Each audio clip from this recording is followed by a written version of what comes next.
ठीक है। आप डेली जो अपना बनाते हैं वो लेसन प्लान होता है। अपना लेसन डिलीवर करने से पहले जो अपना लिए अपनी प्रिपरेशन करते हैं दैट इज लेसन प्लान। ये डेली बेसिस पे होता है और इसके जो कंपोनेंट हैं वो यही होते हैं।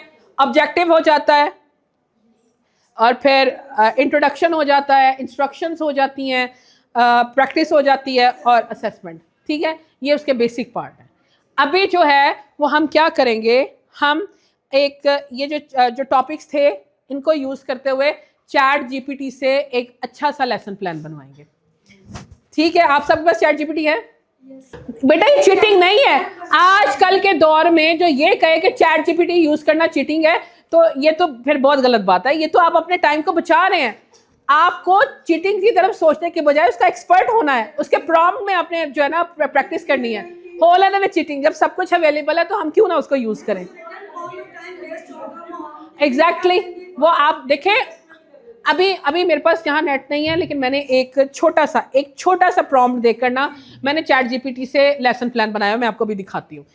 और फिर मैंने अभी आपको यहाँ चैट जीपीटी मेरे पास मौजूद है, उस पर मैंने अच्छा प्रॉम्प्ट दे के भी आपसे बनवाना था, वो हमारे पास नेट अवेलेबल नहीं है। लेकिन मैंने जो प्रॉम्प्ट दिया था मैंने उसे कहा था कि मुझे एक 45 मिनट की क्लास, मल्टी ग्रेड क्लास के लिए मैथ का डाटा हैंडलिंग टॉपिक पे लेसन प्लान बना के दो बस। और वो मैं अभी दिखाती हूँ। लेकिन आपने जो बनाना है, आपने किस तरह बनाना है, प्रॉम्प्ट ध्यान से सुनो। आपको जो चीज़ चाहिए आपने बता देनी है उससे। चैट जीपीटी को कहना है कि मैंने मल्टीग्रेड टीचिंग करनी है, मैंने आज टॉपिक टाइम पढ़ाना है। ठीक है, मेरे पास 1 से लेके 5 तक के सारे बच्चे हैं, मुझे एट अ टाइम सबको डील करना है। आप जो लेसन प्लान है एक टेबल की शक्ल में बना के दो जिसमें ग्रेड 1 से लेके 5 तक सबके ऑब्जेक्टिव उसमें शामिल हो, या बोल के भी उसे बता देते, बोल के भी वो समझ लेता है। ठीक है, ग्रेड 1 से लेके ग्रेड 5 तक सबका उसमें शामिल हो, टेबल फॉर्म में हो, ऑब्जेक्टिव भी बताएं, इंट्रोडक्शन भी बताएं, इंस्ट्रक्शंस भी बताएं, एक्टिविटीज़ भी दें और जो है वो असेसमेंट भी दें। ठीक है, और फिर एंड में कहना है क्योंकि मेरे पास मल्टी ग्रेड बच्चे हैं तो मैं एक को पढ़ाऊंगी, बाकी बच्चे फारिग होंगे, उनका भी मुझे प्लान करके बताओ कि उनको मैं क्या दूं, वो क्या काम करें, वो उसका भी प्लान करके आपको बताएगा कि उनको ये देना है। और फिर उनसे कहें कि जो बच्चों को मैं पढ़ा दूं उनके लिए भी अच्छी सी एक्टिविटीज़ डिज़ाइन करके दो कि वो काम करता रहे। वो ये सब कुछ आप उसको इंस्ट्रक्शन देंगे, उसके अकॉर्डिंग बना के देगा। ठीक है, अभी मैंने जो रफ सिर्फ एक लाइन की दी थी वो बता देती हूँ। ये चैट जीपीटी की यूज़ करना टाइम वेस्टेज नहीं है बच्चों। ये आपका जो है ना, जो कामयाब होगा वही होगा जो अच्छे प्रॉम्प्ट देना जान जाएगा, जो चैट जीपीटी से खेलना जानेगा। अगर हम ये कह देंगे तो हम तो पीछे रह जाएंगे सबसे। चैट जीपीटी, मेरा नेट नहीं चल रहा, ये मैंने चैट जीपीटी खोला हुआ था और देखिए मैंने इसको ये प्रॉम्प्ट लिखा भी हुआ है जो आपको देना था। ठीक है, ये पूरा प्रॉम्प्ट देना है लेकिन अभी नेट नहीं है तो ये चलेगा नहीं। तो मैं आपको जो है, एक मिनट मैं दोबारा दिखाती हूँ। कहाँ हो भाई, यहाँ मैंने एक लेसन प्लान बनाया था, मैं आपको दिखा दूँ। ये देखिए, और ये मैंने सिर्फ एक लाइन का इसको दिया था, ये सिर्फ एक लाइन का मैंने इसको जो प्रॉम्प्ट दिया था कि मुझे मल्टी ग्रेड टीचिंग के लिए ग्रेड 1 से लेके ग्रेड 5 तक लेसन प्लान दो बस, और कुछ नहीं कहा था। अब मैंने जो प्रॉम्प्ट लिखा था ना उसमें बहुत डिटेल प्रॉम्प्ट लिखा था कि उसमें सब कुछ बताया था कि पहले के लिए भी दो, बाद के लिए भी दो, ये भी करो वो भी करो, तो उसमें वो चेंज देता। फिर ये एक्टिविटी भी बताई हुई है बच्चों से, ये एक्टिविटी कराएं, वो कराएं, वो कराएं। ठीक है, समझ आ गई? आप ना अभी नेट नहीं चल रहा लेकिन आपका होमवर्क है, आपकी कोऑर्डिनेटर को भी मैं बता रही हूँ कि मैं आपके ग्रुप में शामिल होंगी। आपने अपने जब जाना है यहाँ पर जहाँ पर आप ठहरे हुए हैं वहाँ पर जाके आपने 5th क्लास का ये क्या है, कोई सा भी टॉपिक उठाना है, कोई सा टॉपिक उठाना है। ठीक है, और मल्टी ग्रेड जो है ना आपने लेसन प्लान बनाना है और अच्छी कमांड देके जितना उसके अंदर डाल सकते हैं ना, अच्छे अच्छे प्रॉम्प्ट देकर। एक दफ़ा देते आपको पसंद नहीं आता दोबारा प्रॉम्प्ट दो, भाई इसको चेंज करके मुझे दो। ठीक है, अच्छा सा आपने चेंज करके बना के शेयर करना है अपना अपना लेसन प्लान। कोई सा भी टॉपिक ले लो, जितने हमने यहाँ 5 एरिया पढ़े हैं उनमें से कोई सा भी टॉपिक उठा के उसके ऊपर लेसन प्लान आपने बनाकर शेयर करना है। सही है, एक तो आपका ये है काम। और दूसरा काम क्या है कि मैंने डाटा हैंडलिंग का आपको बताया ना, हमने पूरा पढ़ा है। कोई एक क्वेश्चन आपने 5th क्लास की बुक में से उठाना है और उसके ऊपर आपने बार चार्ट बनाना है, उसका आपने पिक्टोग्राम बनानी है और वो क्वेश्चन की पिक्चर लेके भी शेयर करना है। ये आपका होमवर्क है। Is it clear? अच्छा जी, अब लास्ट में हमारा रह गया स्ट्रैटेजीज। हमें लेट्स सपोज हम मैथ पढ़ा रहे हैं ना, मैथ में हम चीज़ों को सपोज करते हैं।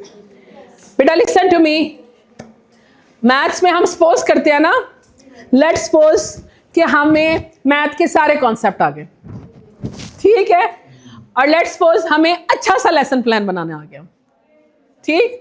इसी तरह मैथ में सपोज किया जाता है ना। हो गया, आगे चलो, आर यू अग्री?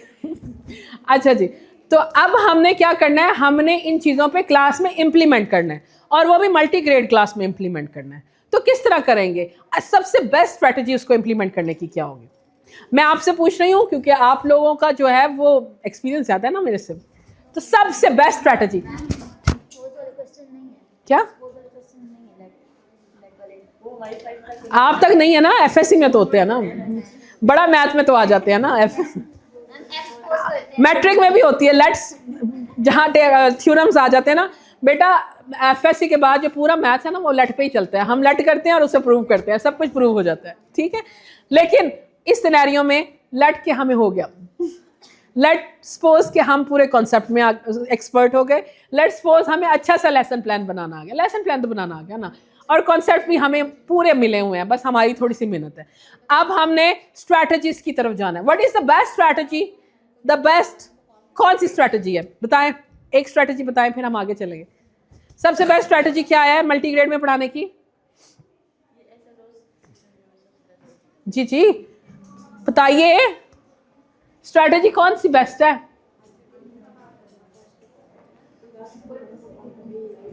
सबसे बेस्ट स्ट्रैटेजी, जो पहली स्ट्रैटेजी है जिसको आपको अडॉप्ट करना चाहिए मल्टीग्रेड में, कि आप कॉमन टॉपिक पढ़ाएं। पहली क्लास से लेके आखिरी क्लास तक आप अगर ज्योमेट्री पढ़ा रहे हैं सबको ज्योमेट्री पढ़ाएं, एडिशन करा रहे हैं सबको एडिशन कराएं। आप जो टॉपिक पढ़ा रहे हैं, the best strategy, the first common best strategy for multigrade teaching is that you have to select a common topic for all level. Is it clear? ठीक है, और वो तो आप करते भी होंगे कि उसके बगैर तो गुजारा भी नहीं है। सही है, आपने एक कॉमन टॉपिक सेलेक्ट कर लिया, देन फिर क्या करेंगे? सबको इकट्ठा पढ़ा देंगे? कैसे पढ़ाए? लो लेवल से कभी मत स्टार्ट किया करो, हमेशा हाई लेवल से स्टार्ट किया करो। पहले लेक्चर में आपकी एनर्जी जो है ना 100% होती है, आखिर तक आपकी बैटरी जो है ना वो 50% तक तो लाजमी पहुंचती है।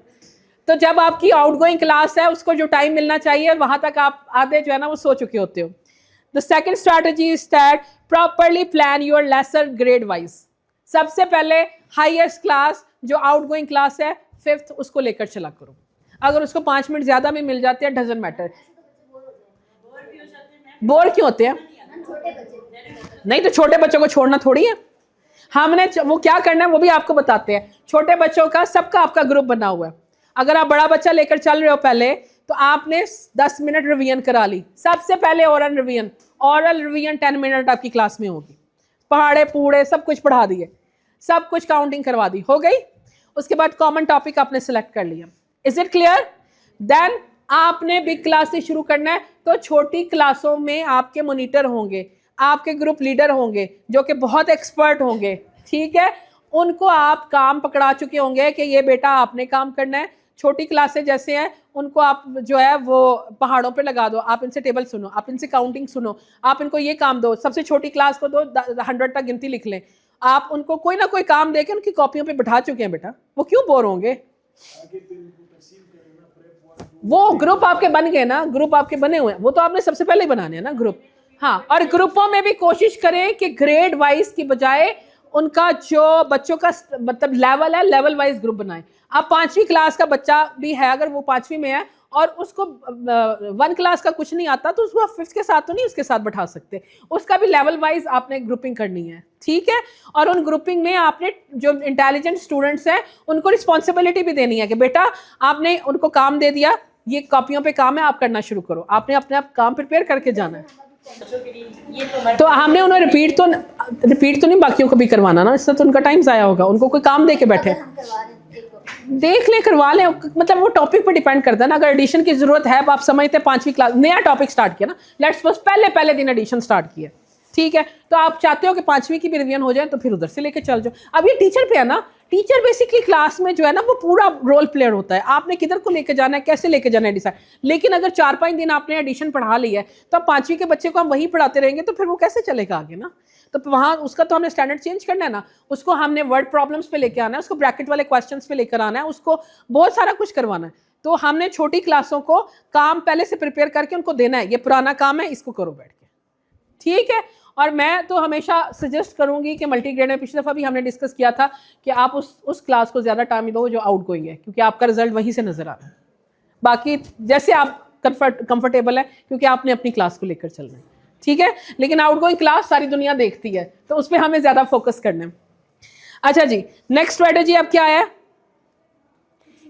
इसके बाद क्या हमने करना है, हमने क्या कर लिया, हमने ऑरल पढ़ा लिया, हमने और क्या किया, लेसन प्लान नहीं, स्ट्रैटेजीज में हमने एक कॉमन टॉपिक ले लिया, हमने ग्रुपिंग कर दी। अब हमें वाइजली टाइम मैनेज करना है। सारा टाइम हम 5वीं क्लास को दे देंगे तो छोटी क्लास के बच्चों को क्या पढ़ाएंगे, टाइम भी हमने मैनेज करना है। और ये time management basically lesson plan का पार्ट है कि आपने पहले से सोच के आना है कि इस क्लास को मैंने इतना पढ़ाना है, इतना टाइम दिया, इस क्लास को इतना देना है, इसको टाइम मैनेजमेंट बहुत जरूरी है मल्टीग्रेड की। कौन अच्छे से टाइम मैनेज करता है, किसकी टाइम मैनेजमेंट में एक्सपर्ट है, जो एक्सपर्ट होगा उसका रिजल्ट दिखाएगा, सारे ही होंगे एग्जैक्ट। जिसने अपना टाइम अच्छे से मैनेज कर लिया उसने अपना रिजल्ट 100% ले लिया। ये भी मैथ में आता है। लेकिन देखिए बेटा, आराम से हो सकता है कोई भी टॉपिक 5वीं लेवल तक का ना, इवन के 10वीं तक का भी कोई भी टॉपिक ऐसा नहीं है कि जो 10 मिनट से ज़्यादा अंडरस्टैंडिंग जिसमें चाहिए होती है। हर टॉपिक 10 मिनट में समझाया जाता है। अब ये आपकी मैनेजमेंट है कि आपने 10 मिनट में समझाने के बाद बच्चे को निशान लगा के दे दो, ये 10 क्वेश्चन प्रैक्टिस करके लाओ मुझे, और पूरे ग्रुप में आपने मॉनिटर बनाया हुआ है जो कि प्रॉब्लम सॉल्व करके वो बच्चे से सारे क्वेश्चन सॉल्व करवाएगा, ठीक है। फिर उसके बाद नेक्स्ट लेवल में टाइम मैनेजमेंट बहुत ज़रूरी है। आपने टाइम मैनेजमेंट पे बहुत जोर देना है और ये इसको आपने लेसन प्लान का पार्ट बनाना है।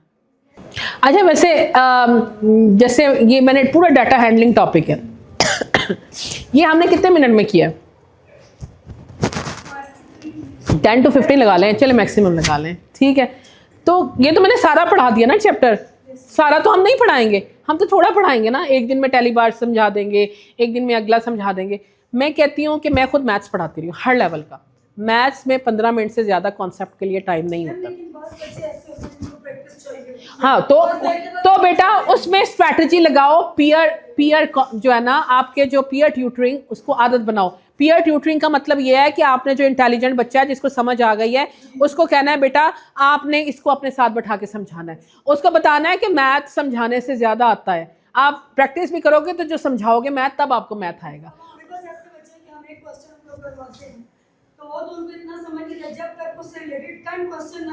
हाँ, तो अब बस वो ग्रुप है ना, उसको समझा दिया है, उसमें जो आपका जो अच्छा बच्चा है इंटेलिजेंट, उसकी रिस्पॉन्सिबिलिटी भी लगा दी है। वो बच्चे 10 सवाल कर रहे हैं, 10 मिनट उन पे स्पेयर हो गए, आगे 10 सवाल कर रहे हैं, 20 मिनट उसमें चलेंगे। उस 20 मिनट में आप 4th क्लास को भी लेकर उसका कॉन्सेप्ट समझा कर भी उसके बच्चे जो इंटेलिजेंट है उसको भी काम दे सकते हो, फिर नेक्स्ट में भी जा सकते हो। आपको सारी क्लासों को डेली पढ़ाना है, और अगर 5 क्लासें हैं 5 को लेकर चलना है।